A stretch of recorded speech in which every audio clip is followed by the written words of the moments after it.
Ladies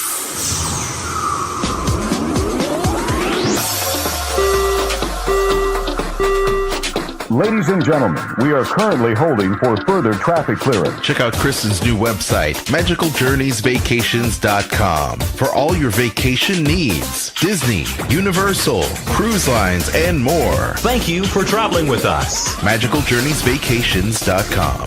Have her book your magical vacation today. WDW After Dark. Now loading.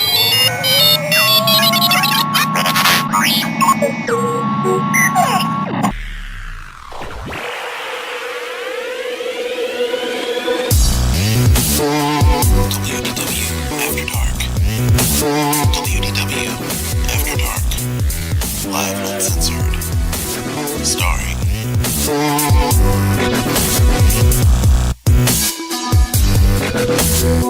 Jeff Davis, Aljon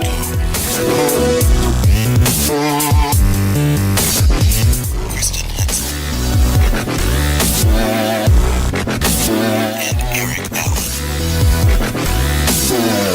WDW After Dark is live and uncensored. Call the hotline at 410-98-WDW-AD. Follow us on Facebook at WDW After Dark Webcast and Twitter at WDW After Dark. Headline news, Disney food, video games, Marvel and Star Wars. WDW After Dark. Live and uncensored. And now prepare yourself for WDW After Dark. Welcome one and all to WDW After Dark. WDW After Dark is your weekly show and webcast for Disney fans. You love Marvel, Star Wars, Pixar, Muppets, maybe even, did I mention Star Wars and Marvel? Oh yeah, the Disney parks too. Yeah, we cover it all. We love absolutely our fandom, and we love sharing it with you every single week for you for free. My name's Aljon Go, joined by Mr. Eric Allen. We're going to get to the meat and potatoes of the show. We've got some movie trailer reviews and discussion coming up. But first, don't forget to check out WDWAfterDark.com, because we've got our shopping links for Amazon. And yes, every time you click on our link, you get to support our show, which is great. Amazon throws us a little tip in the tip jar so that we can continue to do this show for you for free every single week. So every bit counts. So do your shopping by first visiting WDWAfterDark.com and clicking on our Amazon link. Next thing, you can also book your next Disney Universal trip to Orlando or any cruise line using Kristen at magicaljourneysvacations.com. The link there is also at our website, and from there she'll be able to make sure that you have the best and get the best experience out of your next vacation or cruise. And then she'll also save you as much money as possible where the other folks won't. So she's got a lot of experience with travel, being our travel and food guru, and she will definitely hook you up. Once again, magicaljourneysvacations.com, and the link is right there on our website, so click on that as well. Now, on with the show. I won't do what I'm told. I will break it down, take it down, shake the ground. Your dark. Mr. Eric Allen, how are you, sir? I'm good. How about you, sir? I am doing well. It is just you and I. It's the Go Bro Show today, as it were.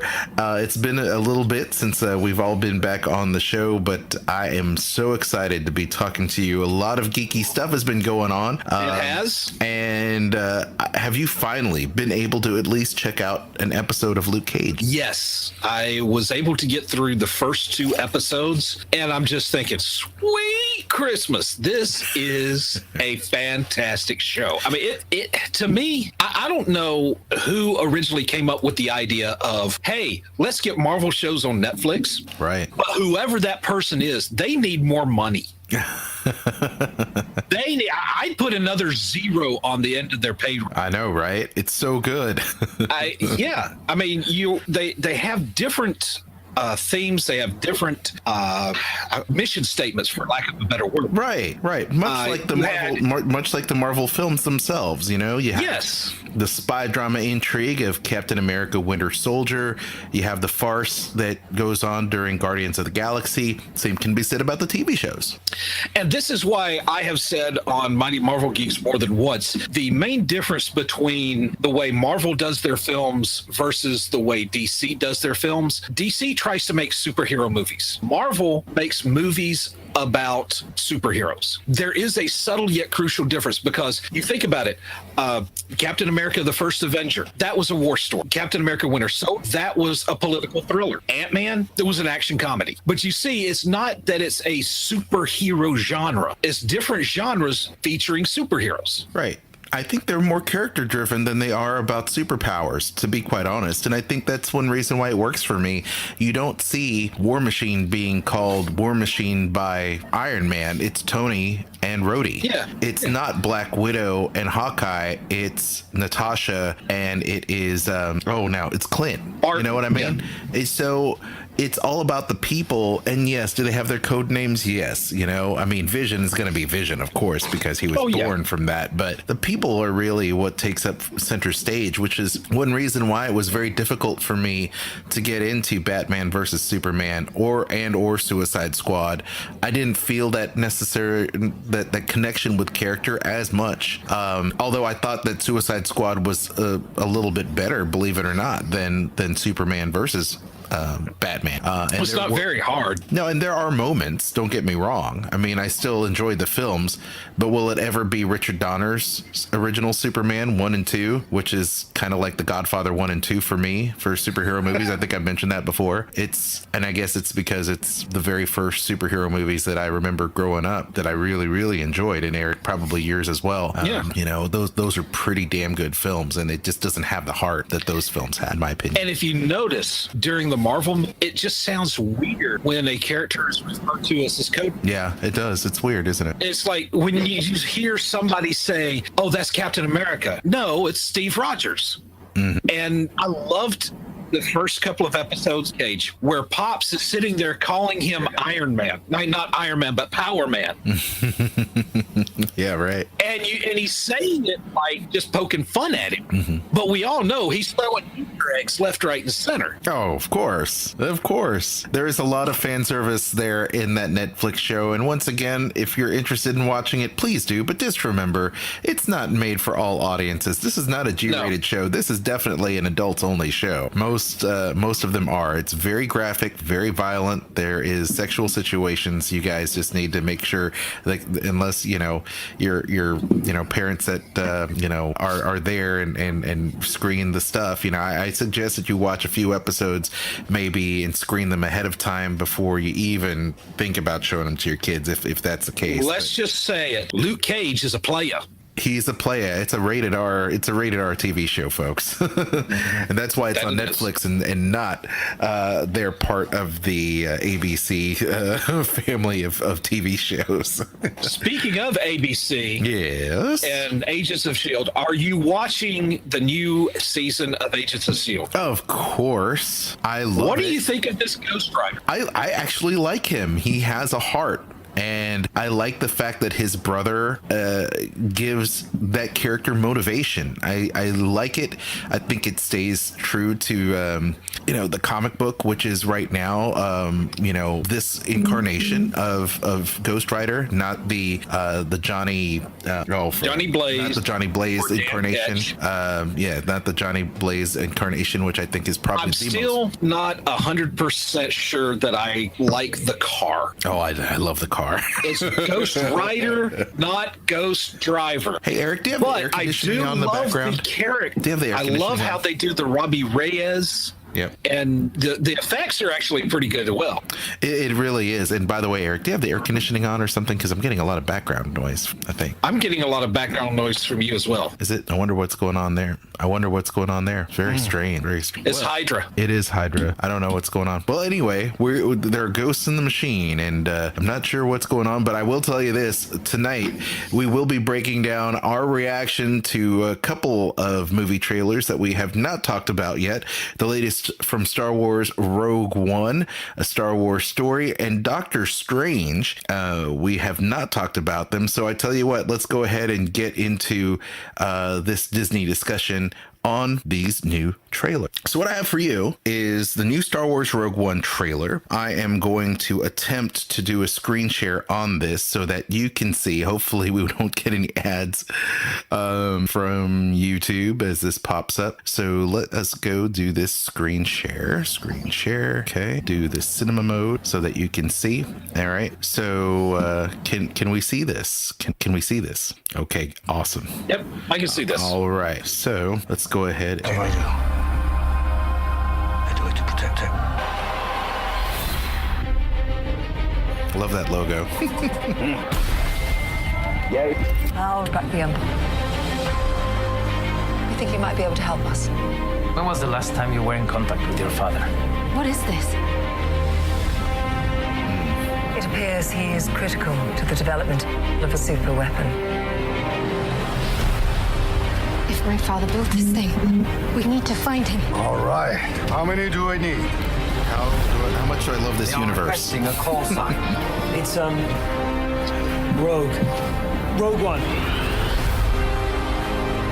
The power that we are dealing with here is immeasurable. If the Empire has this kind of power, what chance do we have?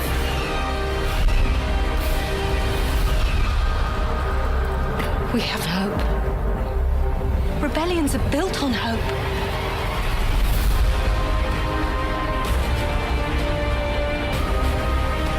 They've no idea we're coming. Take hold of this moment. The force is strong. Make 10 men feel like 100. We'll take the next chance. And the next. You're rebels, aren't you? Save the rebellion! Save the dream!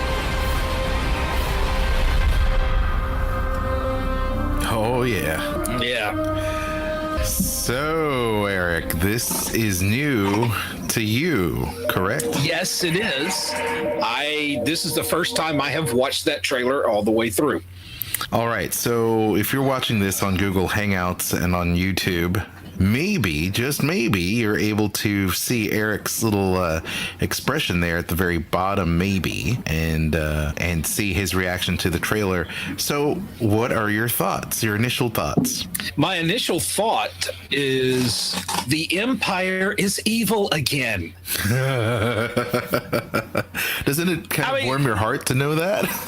Yeah, I mean, you spent the whole prequel era thinking, oh, this is just political BS. And you spent the whole original trilogy era thinking, well, they're not very good. You know, it's like the joke about the Stormtrooper and the Star Trek red shirt get into a fight. The Stormtrooper misses every shot, but the red shirt dies anyway. Right. So it's good to see the Empire being something you can be afraid of. Ominous. Because the last time you saw Stormtroopers, little savage teddy bears was kicking their ass. Yes. The Stormtroopers were not something, they were not the boogeyman. Yeah, the last time we saw them, they were ineffective. No, they were pretty much like Keystone Cops in space. Yeah. And I'm sure a lot of you listening to this or watching this have absolutely no idea who the Keystone Cops. Go Google it. I ain't got time to tell you about it right now. But the thing is, you see in this the Stormtroopers blasting people. You see the AT-AT walkers and the Scout walkers blasting people. You actually feel that the rebels are kind of with their backs up against the wall. They are the underdog and they feel it. Right. And plus, when you see Vader come out of the smoke, you just got to love it. Smoke on the water. So here's the question, though. Are they going to bring Hayden Christensen back? Well, who knows? I have not heard that. Now, granted, I haven't been tracing down every rumor, every casting decision, everything like that, because well, I'm a fan, but I want to be as surprised as possible. Okay, then I won't spoil it. Go ahead and spoil that.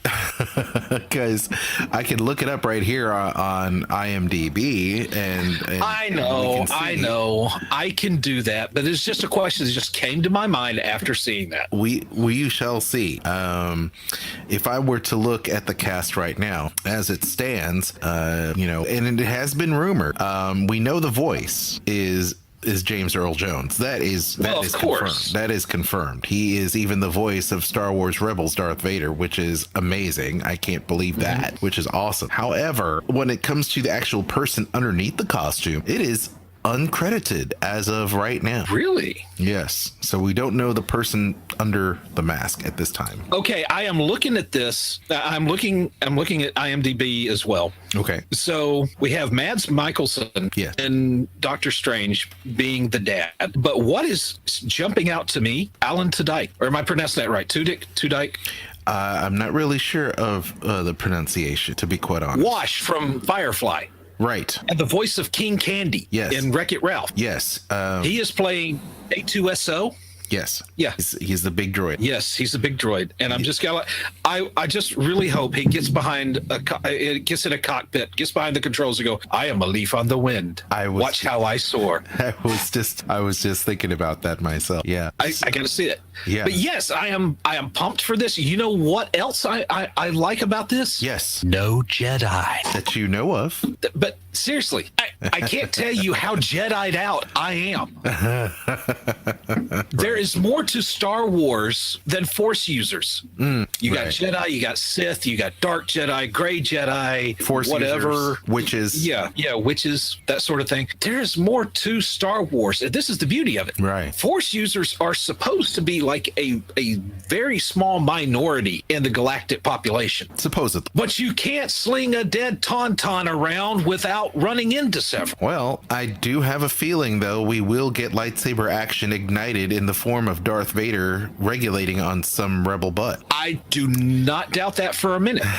So at least I don't mind it because we know that he's in it. Right. And it makes sense for the timeline, to be quite honest. It does. It makes perfect sense for the timeline. There was... But I don't want the focus of the movie to be somebody with a lightsaber. Right. And I don't believe it will. We see that Jen Erso's character, the Felicity Jones's character, running around, doesn't have a purpose or is looking for a purpose. The father is definitely someone that's pivotal in creating the super weapon. Now we know that the Death Star was under construction during the time of Episode 3, Revenge of the Sith. So you see that the plans for the Death Star, they ended up building it 3 years later, post Revenge of the Sith, and 19 years later, we understand they just got cable installed, or they just got satellite installed. No, but honestly, I think that has to do with the many trials and errors of building this super laser, which is probably the super weapon. Not so much that it's the Death Star, but the actual laser, the laser beams, right? So the freaking laser beams. Yes, the blasters, the huge thing that is the planet killer is actually the laser weapon. So you have something of that amount of mass with, that has its own gravitational pull, that also has a huge massive nuclear generator, whatever it is that's inside it, right, that powers the Death Star. Eric, you probably know more than me regarding that. It's some reactor, the big reactor that we see. It is a big reactor. The big reactor with that one design flaw, apparently, that maybe we're led to believe that was actually Galen Erso, Mads Mikkelsen, his character. He's the one that designed it, maybe for that purpose, that there was a major design flaw. Maybe he was forced into building that shaft in order to accommodate the weapon, and he was forced to do so by the Empire. Maybe he wasn't wanting to get into this whole business. He was forced. His hand was forced. He was forced to build that weapon. What are your thoughts? That would not be without any kind of historic precedent, because if you go back and look at like Leonardo da Vinci's designs for things like the human-powered tank, the parachute, the ornithopter, there were plans, there were flaws put into the plans to keep somebody from stealing the plans and then going off and make their own copy. Right. That's exactly the reason behind that. I'm glad you touched on that. Ultimately, the person with the key would be the inventor himself or herself, right? To make sure that design flaw was skipped over in order for it to operate proper. So who knows? All I can tell you is this trailer has a lot of really cool things going on, in this regard. I think it's really an incredible looking trailer, much better than the ones we've seen before. Yeah, I'm looking forward to this. Yes, absolutely. So anyway, once again, Rogue One gonna be hitting theaters, and we're just a few weeks away. And I apologize if you hear any background noise that for some reason may or may not be coming through, but I get it too. This might be straight cause. But having said that, December 16th, Rogue One, a Star Wars story, will be hitting theaters. Now, how about this? This is number dose of our trailer discussion for today. Doctor Strange. Now, Eric, you are one of the co-hosts of Mighty Marvel Geeks on the Weeby Geeks Network. What are your thoughts about this new Marvel film? Before we play this trailer, do you think that Benedict Cumberbatch was the right choice to cast? And will this movie actually cause a stir or generate a huge buzz? Because I think that it's gonna be doing okay. I mean, right now the trailer has reached 17 million views, over 17 million views. It's not the hottest trailer that Marvel has put out by any stretch of the imagination. What are your thoughts? Okay, I was looking for a quote from Kevin Feige is talking about how he knew he wanted to get Robert Downey Jr. and Benedict Cumberbatch in the same movie. Okay. He says, we were backstage together at an event, and I don't know what it was. It was long before Benedict was officially cast as Doctor Strange. It was something that we were dreaming about at that point. But I remember looking at Robert and Benedict, who, of course, have both played Sherlock in their highly successful franchises. But I was just sitting there quietly thinking, one day they're both going to have goatees and be in one of our movies. Well, that's pretty prescient, don't you think? Yeah.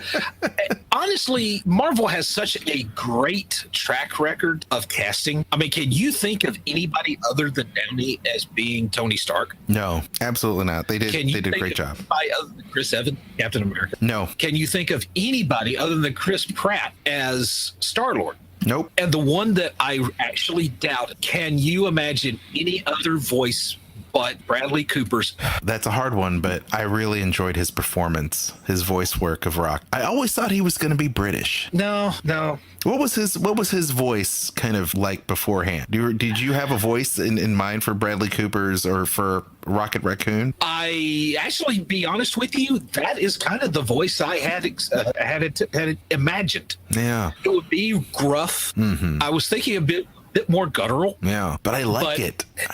He's kind of got like a very blue collar type personality to it. Yeah, kind of like, I'm trying to put a finger on the voice that it reminds me, but it kind of reminds me of John Goodman's voice, or maybe who played Norman Shears, George Wendt. Yeah, they both have earthy, kind of strong voices, but John Goodman, the way he did Sully in Monsters Inc. and Monsters University, had definitely a blue collar working man kind of thing. Right. And that's kind of how I saw Rocket being. A little more ill-tempered. I was thinking maybe, again, a little bit more guttural, a little bit more growl in the voice. But I can't picture him with any other voice now. And I think Marvel has such a strong track record that I hate to say it, I have faith that Benedict Cumberbatch is just going to knock this out of. Well, faith is a good thing to have, my friend, because I believe in Marvel. I believe in Kevin Feige and what they're doing. They haven't let me down yet with any film. No, they haven't. Even the Hulk film with Edward Norton, that didn't let me down. I felt really good about it. A lot of people might poo-poo it, but not me. I actually do enjoy that film quite a bit. It's but I think overall, the Marvel films are outstanding. So, without further ado, have you seen this trailer? No, I've not official seen trailer? The trailer okay. yet. All right. So we're gonna do another screen share here, and we're going to play this trailer, and you're gonna see Eric's. I guess your how you experience it. Reaction video. Yes. The English eluded me for a moment. I do speak it every day. It failed me today. So here we go. Let's check out Doctor Strange trailer for Marvel. Doctor Strange, what if I told you the reality you is one of many? This doesn't make any sense. Not everything does. Not everything has to. Yeah, that's cool. I'm tripping. Through Just a little trippy. we harness energy and shape reality. We travel great distances in an instant. How do I get from here to there? How did you become a doctor? Study and practice. Years of it.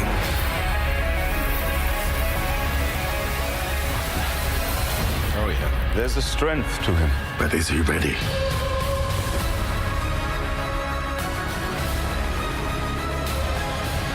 Be careful which path you travel down, Strange. Stronger men than you have lost their way. I am death. In pain. You'll die protecting this world. I can't do this. There is no other way.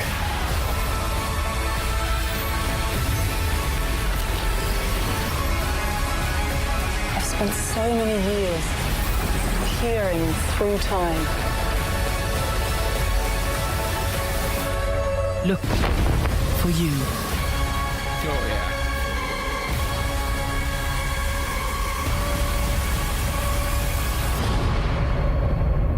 What's this? My mark the wife? We're not seven.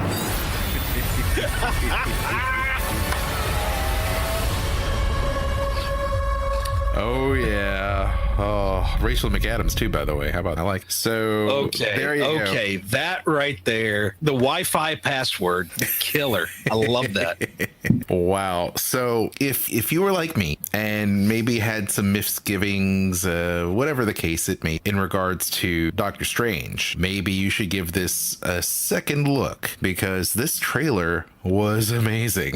It was so good in so many different levels. And if you don't know anything about the film or the character of Doctor Strange, maybe even the performances in that clip might help turn it around for you, because I'll be honest, I was kind of skeptical about Benedict Cumberbatch. I was thinking to myself, okay, you have another Hollywood it actor. He definitely has paid his dues in Hollywood. He's done a lot of geeky kind of tentpole franchises.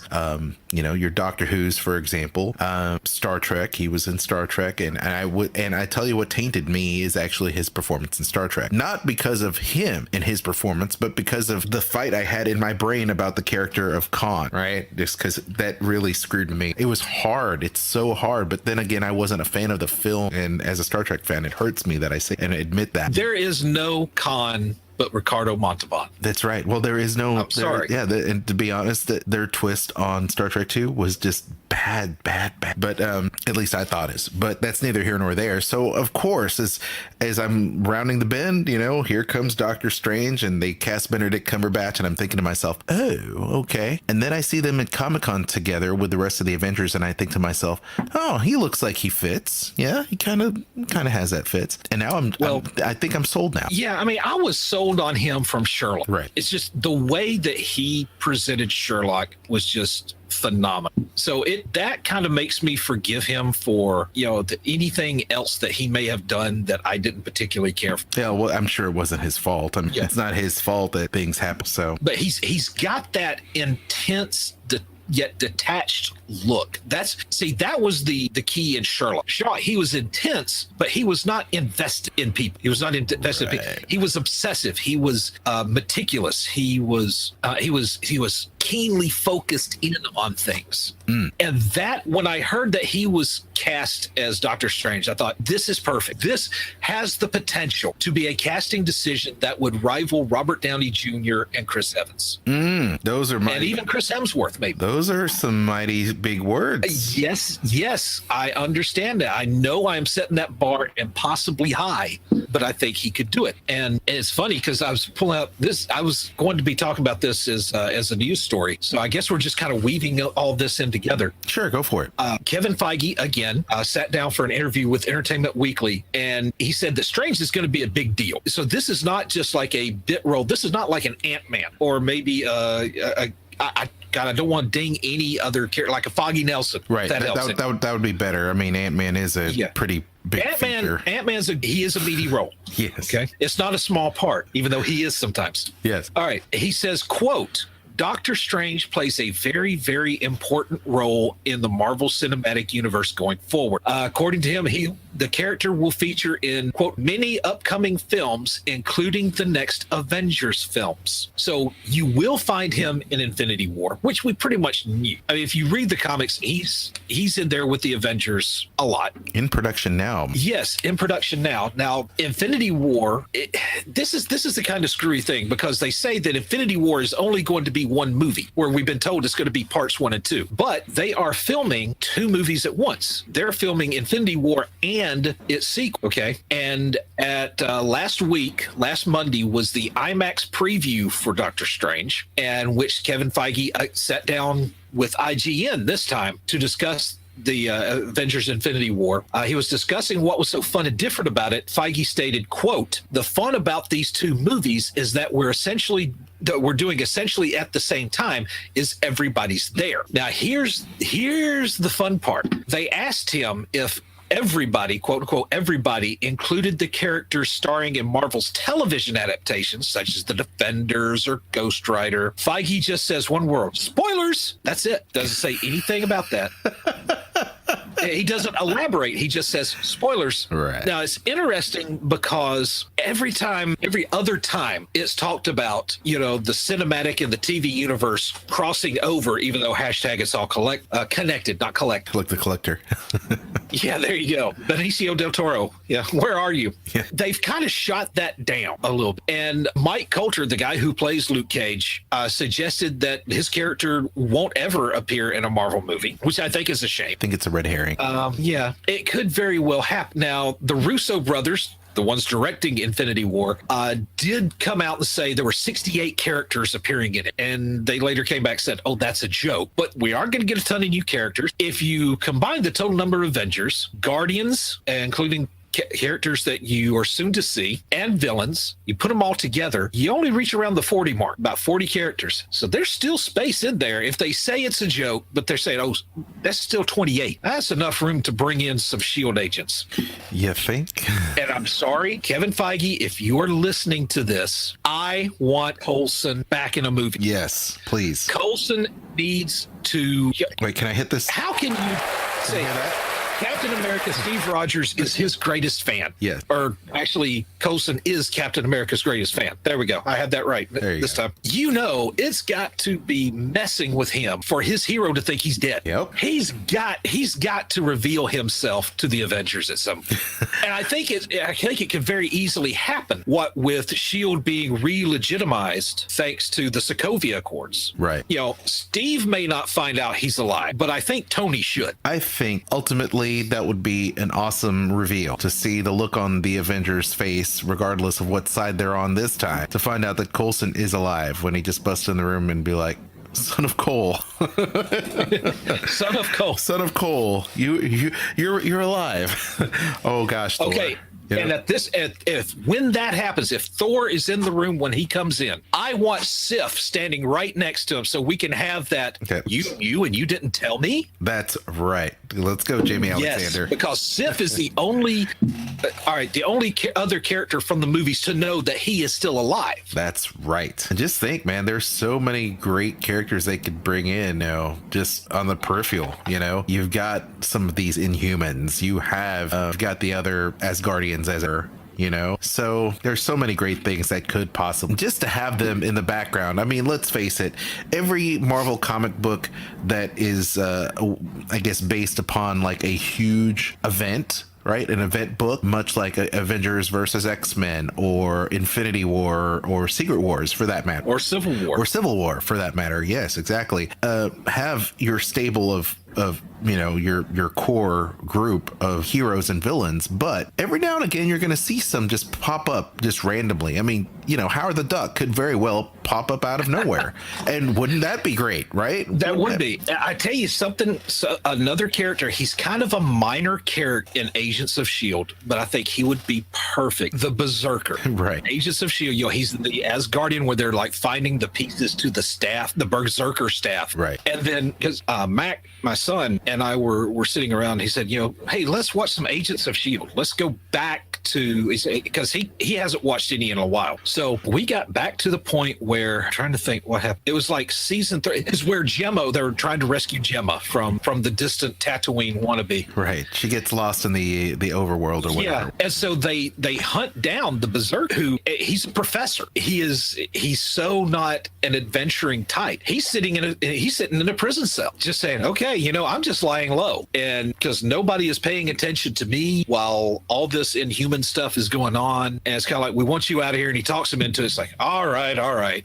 he just grabs the bars, the entire door, the entire wall of his cell, and just yanks them off the hinges and just puts it to the side. Yep. Just pretty as you please. I'd like to see him in these movies. It could very well be. And it doesn't have to be long. It does not have to be long. It just doesn't have to be a major thing. It's kind of like he's in the room. Here comes Thor. Here comes Warriors 3. And he just goes, crap, I better leave. And he walks out.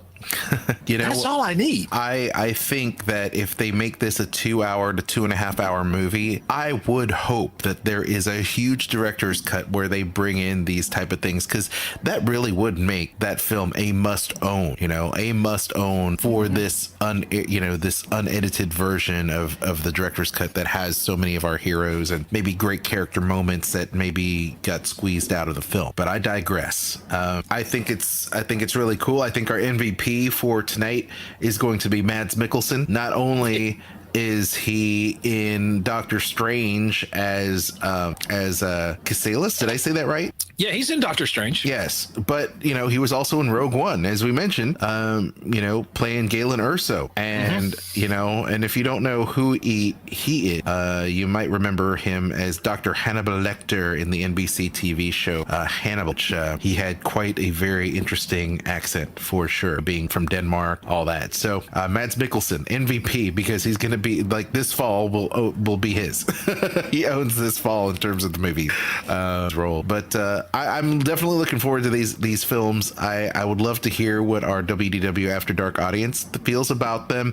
In closing, what are your thoughts, Eric? And I'm psyched. I'm thinking you better budget for multiple movies that you have to go to the theater this holiday season. I agree. Eric, you are a DJ on Sorcerer Radio with the Swarcom Review. I'll let you plug whatever you need to plug and let people know where they can find you on the interwebs to interact with you. Okay, well, you can find me on the interwebs and Twitter at 2 places, at Uncle Servo and at Sorcom Review. You can check the Sorcom Review's Facebook page. Where else? On Facebook.com/Sorcom.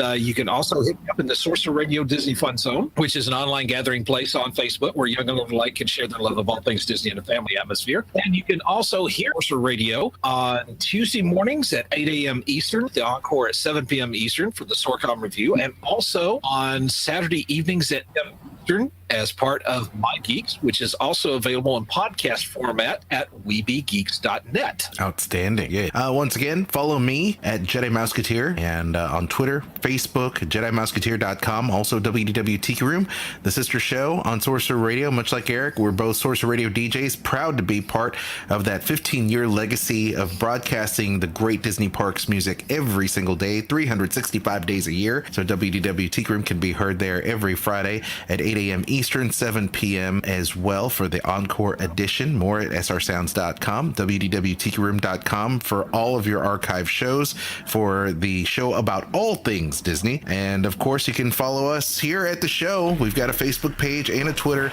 at WDW After Dark on Twitter, WDW After Dark webcast on the Facebook as well. And hopefully we'll be able to chit chat with Jeff and Kristen coming in the next week or so.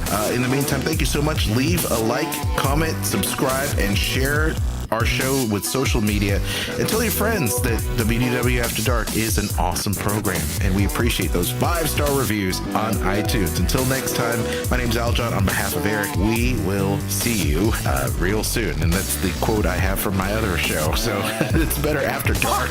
Be real soon, bastard. It's better after dark. We'll see you next time.